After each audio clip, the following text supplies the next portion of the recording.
guys, welcome back to Angel Angela. I hope everyone is just doing wonderful. I am overwhelmed by all the messages that I've been getting, and I just want to thank everyone who supported me. People who have started my channel has been growing pretty fast as far as my views and my subscribers. I started off with 5 subscribers, and as my channel keeps growing and I keep getting to know you guys, and you guys keep telling me your stories and about how the narcissist has ruined your life in some shape or form. Maybe you ended up with children and they're making your life hell, as far as visitations or court, or maybe financially they left you in ruined or left you with bad credit. Just put you in so many situations that I can't fathom to think about all the pain that people are going through. I'm helping as many people as I can at a time, and I've realized I have a purpose, I have a gift, and I always knew I had this gift. I always knew I had this purpose, like many of us do. But the thing is that most of us are afraid. We're afraid of failing. We're afraid of things not going the way we would plan them to go. We're afraid of making the same mistakes again. Sometimes we're afraid of ourselves, of the mistakes that we've done. Where we might be thankful and grateful, but sometimes we might doubt ourselves because everything that seems so close now seems so far away or out of reach.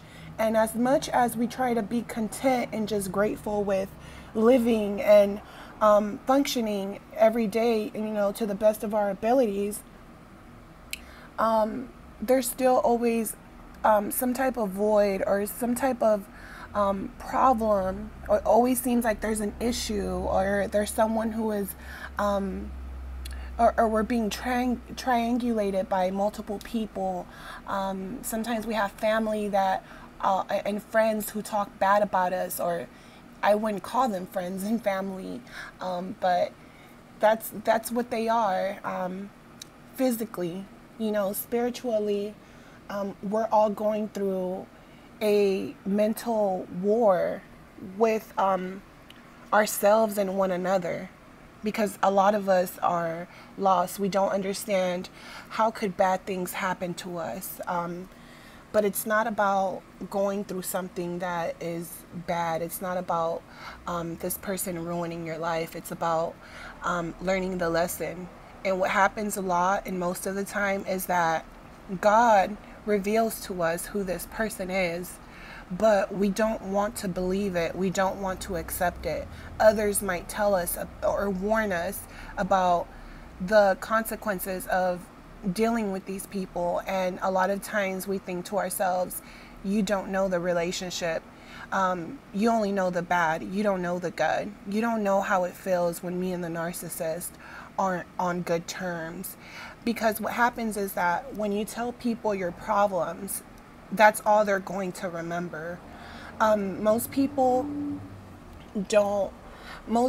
only remember the negative, and they don't try to see things from your point of view, or from your point of view is usually you dealing with your feelings. So that person is looking at you like, this is the information you gave me, and you start to believe maybe that they're jealous of you. The narcissist might make you believe that these people are jealous of you, or these people are no better than them.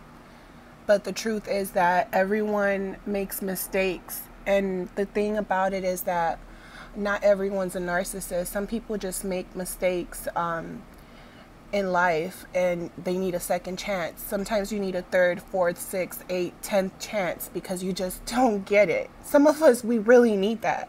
How many times have you made the same mistake by going back with the narcissist over and over again? So a lot of us need second chances. So when we get out of this relationship, and we might be in situations that we never thought we would be in. You know, I have a friend that went to jail, a guy friend that went to jail from dealing with a narcissist. So as I realized how many people have literally felt like the narcissist has ruined their life, I've realized that the narcissist really didn't ruin your life.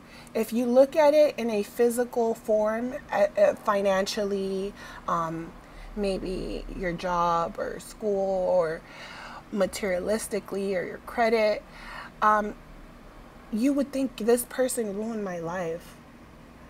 But if you hadn't went through a lot of these obstacles, you might have never had the type of empathy you have now. Although you might have anger and sadness and other issues, other feelings that you might experience, but you wouldn't want someone to go through what you went through, right? You wouldn't wish that on someone, the next person, or someone close to you that you care about.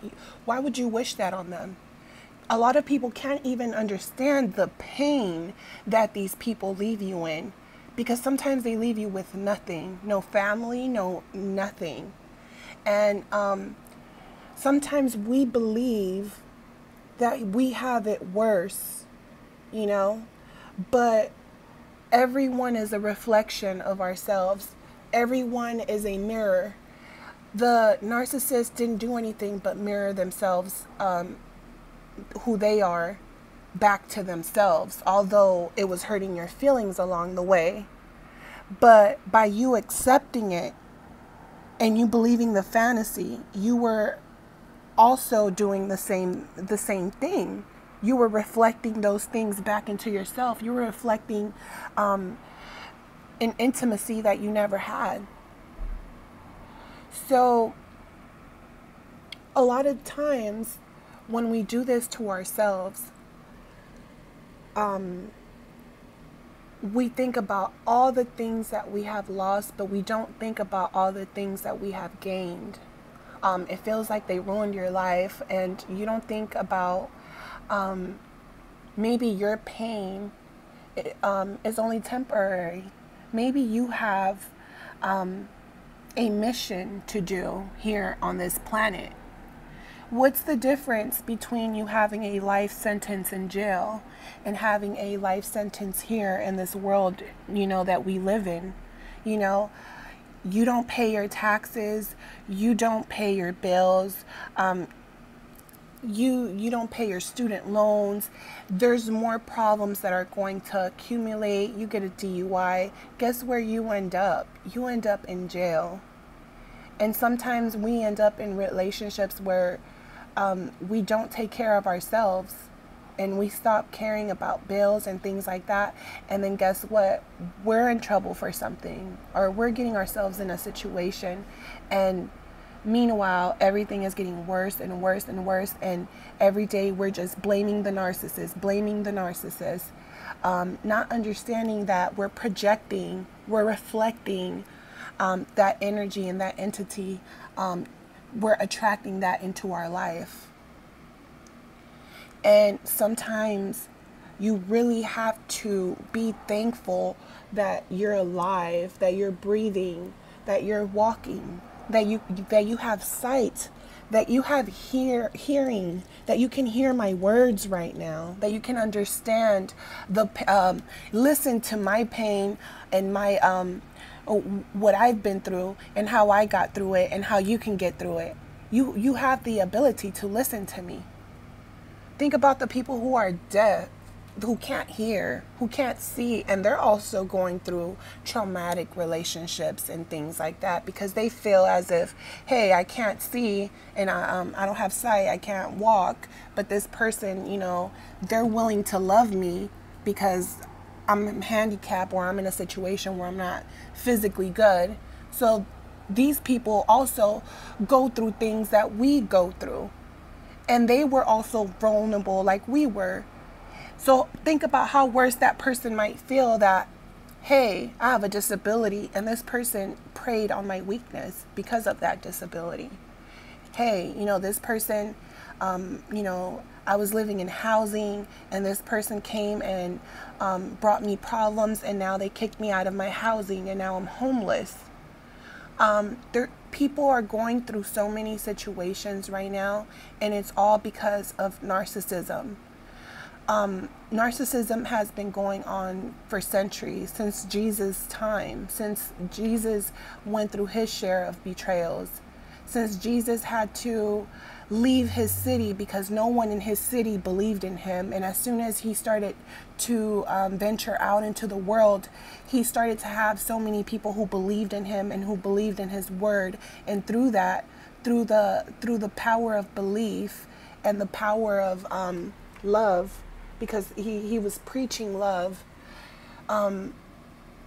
he was able to resurrect from that situation, from the betrayal, from his own city, you know, from walking with all his disciples, and in the end it was just him and I think a thief and a murderer or something, that the two people that were also crucified with him. In this world, we're all going to get crucified. But as bad as it gets, there's going to be someone doing worse than you. So, if you guys don't know, I'm from LA. I was born and raised in LA. And here in LA, we have a lot of poverty, a lot of people on Skid Row, a lot of homelessness, a lot of people living in tents, living in the street. And, you know, I remember when I was younger, me and my mom walking from school, and we ended up going to McDonald's, and she was going to get me a Happy Meal. And I remember there was a homeless man outside, and my grandfather had passed away when I was younger. So when I saw that man, he reminded me of my grandfather, and I was little. I was like maybe 7, 8 years old. So my mom ended up buying some food, and then she bought the homeless man some food, right? And this man was outside on the floor with his hand out. His hand was so dry and filled with ash, and his eyes looked so sad. And I remember that look in his eyes, that hope that slipped away through his fingers.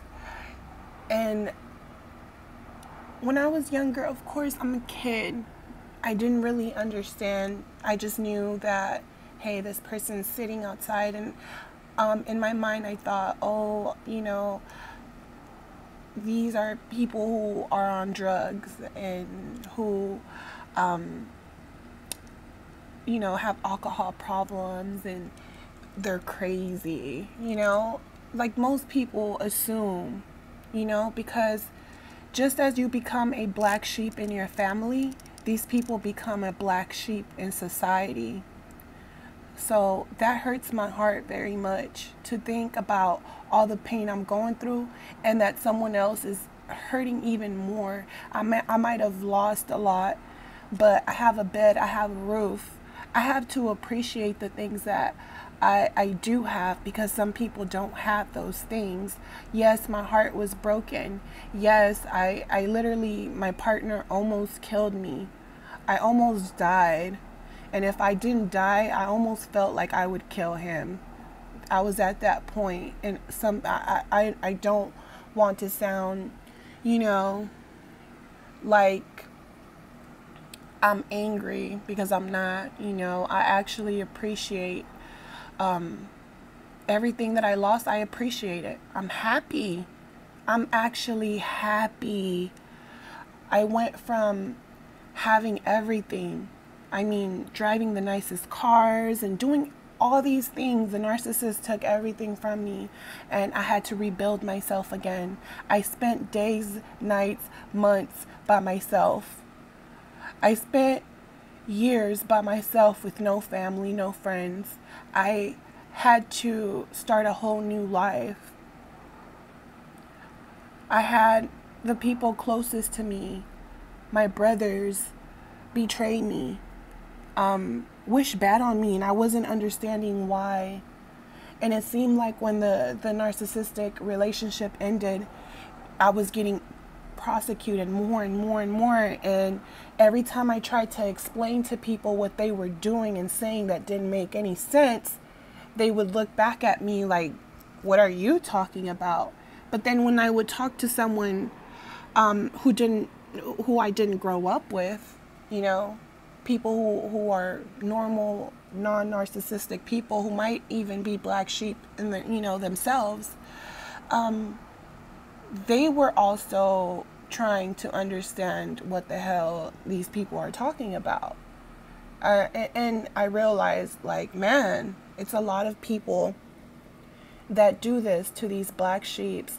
And then some of us are able to move and navigate through life, start new families, start new friendships that become our families. Like this community I'm starting, you know, with all of you, all the new people that have been subscribing, all the people who started from day one. We're all in this together. But it's easy. It's easy to say these things, but not understand the feeling that each and every one of us feel. We all, right here, right now, we're all reflecting each other. My words are reflecting onto you. My words are becoming very powerful.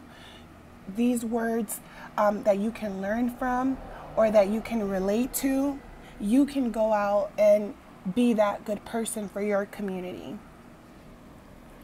So as I ended up traveling to Arizona, to the Grand Canyon. If you guys, I'm sure you guys know where the Grand Canyon or heard of it. So I went down there, and when I was staying in my hotel, I ended up coming down for breakfast, and when I was walking back, I ended up bumping into a couple, and they were sitting in the same area. You know, I was by the pool, and they were sitting right next in the next table. And I don't really know how a conversation started, but we just really started talking. And if you guys are actually listening, because they actually follow me here on my YouTube channel, and you know, this is how we ended up talking. So shout out to you guys if you guys are listening. I really appreciate the conversation that I had with you guys, because I learned a lot from your experiences, and you know, it helped me see your testimony. So when I met this couple,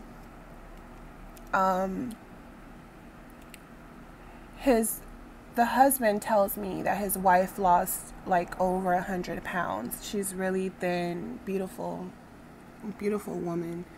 And, you know, she had been through so much, but she had lost 100 pounds. And she didn't look like it. You know, she looked really good. And she started to tell me about how she was in a narcissistic relationship. But the words that came out of her mouth were, oh, I was in a very bad narcissistic relationship. So when she said that, I said, what made you say narcissistic? Like, what made you say that?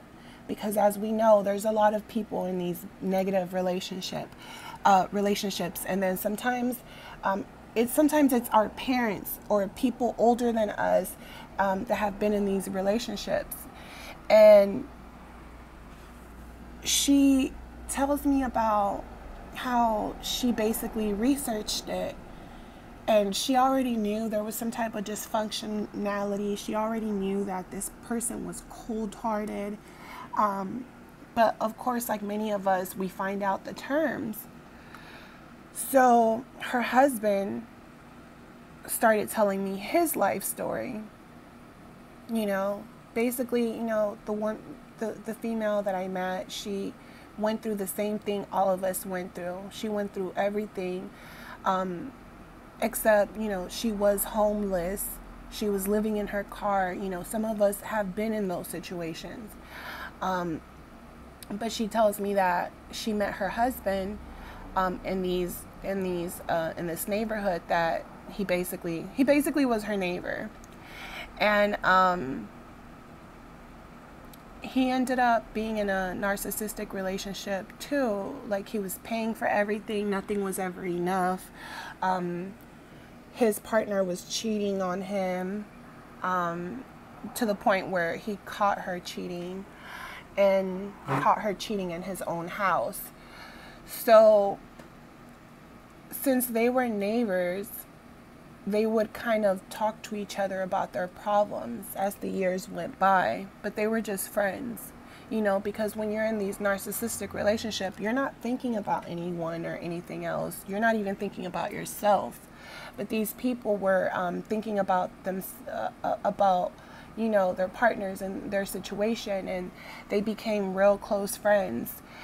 And eventually, when her relationship got really abusive, as far as, you know, I don't want to go into details just because I know you guys are on my channel, and you guys actually know me, and I don't want to put you guys' business out there. I just really wanted to make an example out of this situation. And my whole thing is that two people that have went through narcissistic relationships, they were able to find each other, and the kind of love that I saw between them was truly, it was like that soulmate relationship everyone, you know, wants. But they don't understand that that type of relationship comes organically. It happens naturally, and it's going to always feel good. You're going to feel protected. This person's going to change the way you feel about love. And that's what I saw. And, you know, they told me that, you know, they still go through financial issues, and, you know, they even were homeless together at some point. And I realized how many black sheep, you know, people who, you know, might have made a mistake, and then everyone disowns them, and then they go out in society, and society turns their back on them as well. And then the more you try to change, the more people bring up the stuff you did in your past. This is a cycle that our world has been ran on for a long time. So I don't see the difference between being incarcerated and being mentally incarcerated in this world, because we look down upon people that are homeless. And just as I was saying with this homeless man that me and my mom, we fed him. My mom bought him a meal, like a little combo meal, just like we had our little meals as well. But the difference is that my mom not only just gave him money, my mom not only bought him a meal, but right before I went into the playground to play, you know how McDonald's always has like a little playground for kids, my mom told him to come in and sit with us. We all sat together and we ate. I didn't look at this man any differently, but I saw his sad eyes, and then he started crying.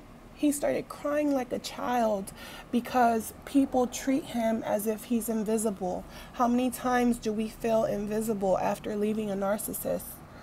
But I remember seeing his sad eyes, and now looking back at, you know, how society used to be, you know, we've always had narcissists, but now our society has so much more narcissism, and with so much more narcissism, there's going to be more homelessness, more black sheeps in the family, more people who are victims of narcissism. Most of the good people, most of the successful people, most of the people that have or seem like they have everything together are actually some of the meanest, evilest people ever. Here in Los Angeles, we have so many churches. You know, this is why I feel as if God, you know, has a calling for me, because I have done so much research in my life, especially with religion, and it all started when I was 14. Most people aren't trying to study religion, but since I came from a very religious home, I was the one to break the cycle. Everyone went along with the program, and I was the girl that was questioning everything. Why are we going to church on Sundays?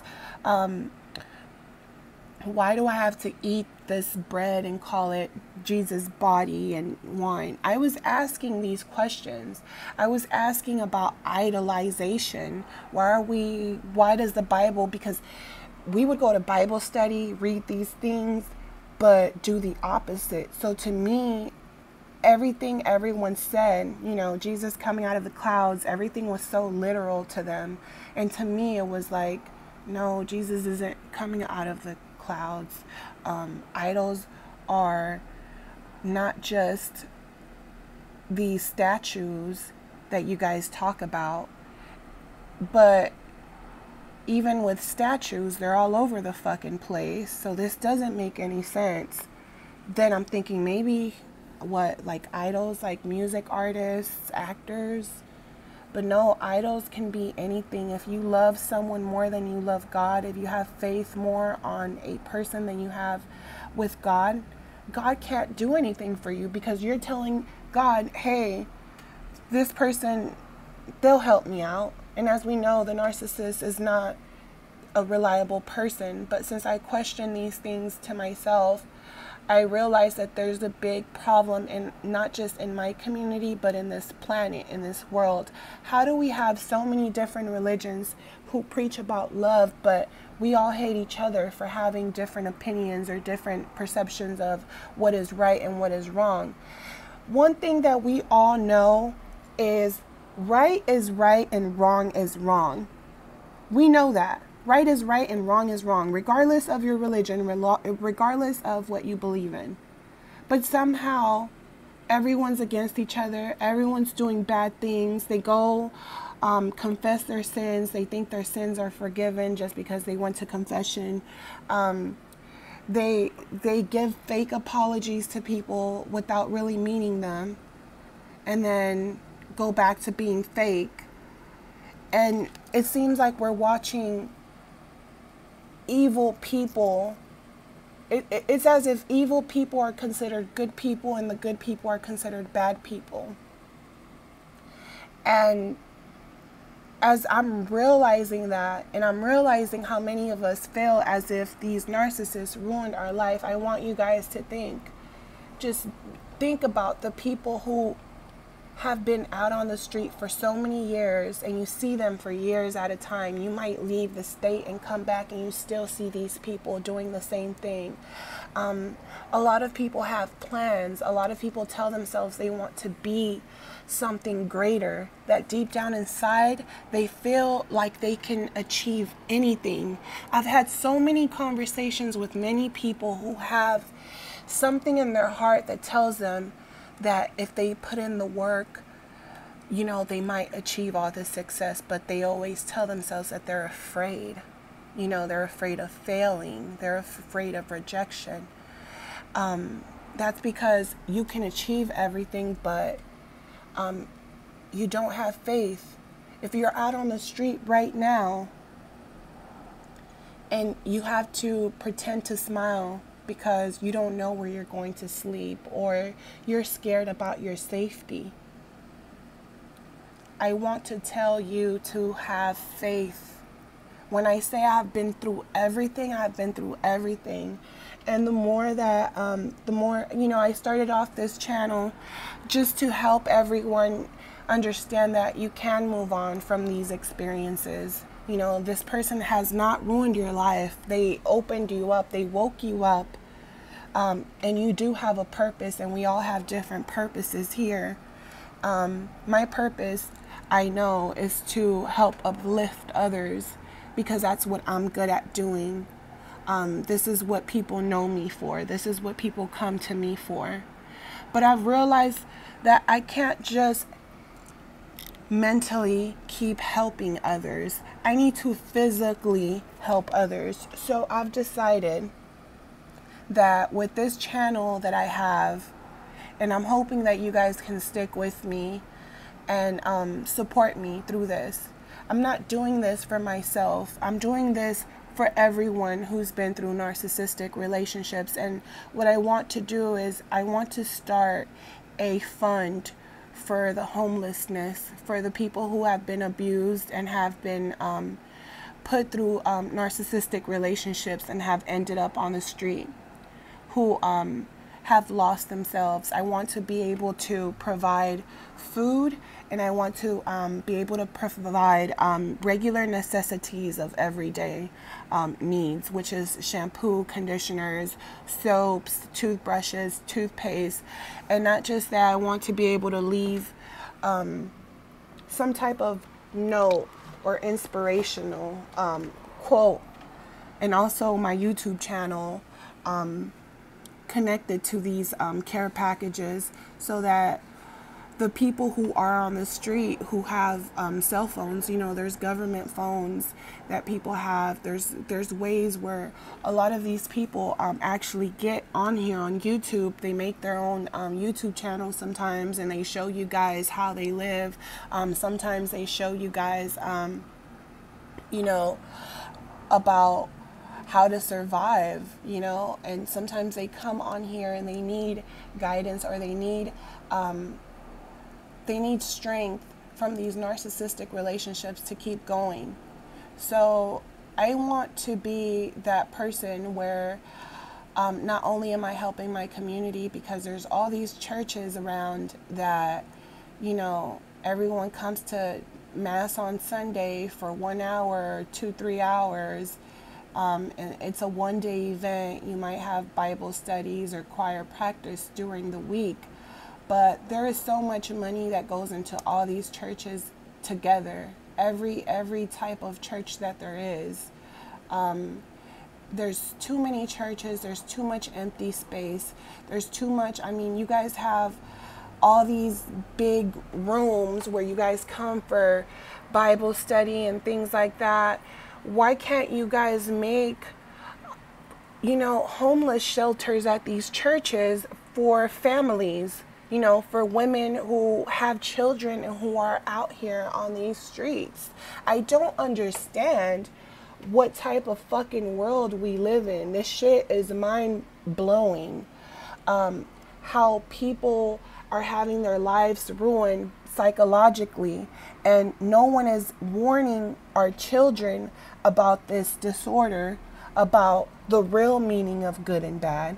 They confuse you with racism. They confuse you with different religions. They confuse us to think in a very slave-like mentality, you know. And everyone, you know, not everyone, but a lot of people who have been, sometimes we don't know who's the victim. These narcissists play the victim so well. We don't know who the victim is. We don't know who's telling the truth. And sometimes the real victim has to pay for the consequences of these narcissists. And when I've seen these women who are out on these streets who end up turning to drugs or end up just losing themselves because of these men who ruin their lives, or I've seen these men who have worked so hard to keep their partners happy and lose it all and give up on life, give up on everything. You know, and it's not that, you know, some of these poor people are some of the happiest people, some of the happiest, most giving people that will give you their last, and they're out on the street. So my whole thing is, there's all these narcissistic videos on people trying to help. People want you to support to their channel. People want you to help them empower themselves, which, you know, they work hard for it. I understand, you know, these videos take time. It takes time sometimes when you have to write notes, or you have to think about what you want to say, because sometimes you might forget something. Sometimes you have to edit these videos, you know, and things like that. I understand that. I understand it's a lot of effort, especially when you have another job and you have, you know, a family and you have things to do. But this is my time right now. This is the time that I'm spending on YouTube making these videos for you guys. I do want to start this foundation for Skid Row. If you guys haven't, if you guys don't know what Skid Row is, you guys can look up videos here on YouTube, or you guys can Google it. Skid Row here in Los Angeles. A lot of people are out here doing really bad. A lot of people get treated like they're invisible. I want to be that person to go and sit down and eat with you if you're out on the street, and talk to you and talk about, you know, what you've been through, because we all can learn from one another. And not only that, but the more my channel grows, I want, like I said, I want these people to be able to also come here into this community. You know, some of us are stronger, have more connections, and have more than others. And I want all of us to be able to help one another out. And that's what my channel is for. So I will leave on my description my Cash App. What this will do is, this will help with the care packages. I will record everything for you guys. You know, I don't really want to expose myself completely on here just yet. Maybe one day. I just have, you know, so many, it's easier for me to talk to you guys like this. This is like, I feel like I'm talking directly to you guys one-on-one. And not just that, you guys, a lot of people judge or I already get a lot of, you know, negative responses sometimes on here. And I'm just like, if I already get a lot of negativity and you guys don't even know me and all I'm trying to do is help, I'd rather just keep it like this for a while. And I do want to be able to film everything, and I also want the people in the Los Angeles area, you know, the bigger this gets, the more I can be able to help people. I want to also have anyone who is in the Los Angeles area, or who is willing to come to the Los Angeles area and support and help with these care packages along with me, if you choose to. I do want to do this. I want to do it once a month. I want to have the care packages where I can, you know, put everything together for them, and then just walk around, talk to people, give them my YouTube channel, and we can all help each other, uplift each other in this mental war that's going on. It's all spiritual. So I hope you guys enjoyed this video. I hope you guys can subscribe to my channel. Leave your comments down below. Maybe give me some ideas if you guys have ideas, if you guys are in California or close to the LA area.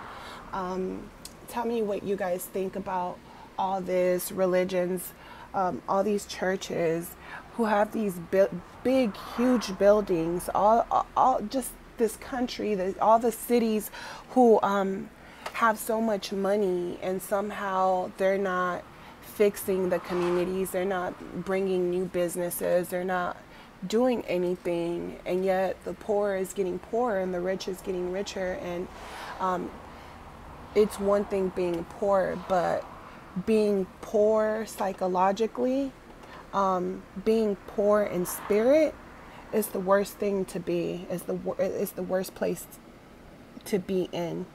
So I want you guys to have hope. I want you guys to remain hopeful. Always know that miracles can happen. Sometimes we don't know how, where it's coming from, but if you have faith and you have direction and you know what you want, it's bound to happen. So the narcissist didn't ruin your life. We are ever changing. We are ever growing. And there's no situation that you can possibly be in to be poor in spirit after dealing with something like that. So subscribe, like, hit the bell button, and I will talk to you guys on the next video. Bye.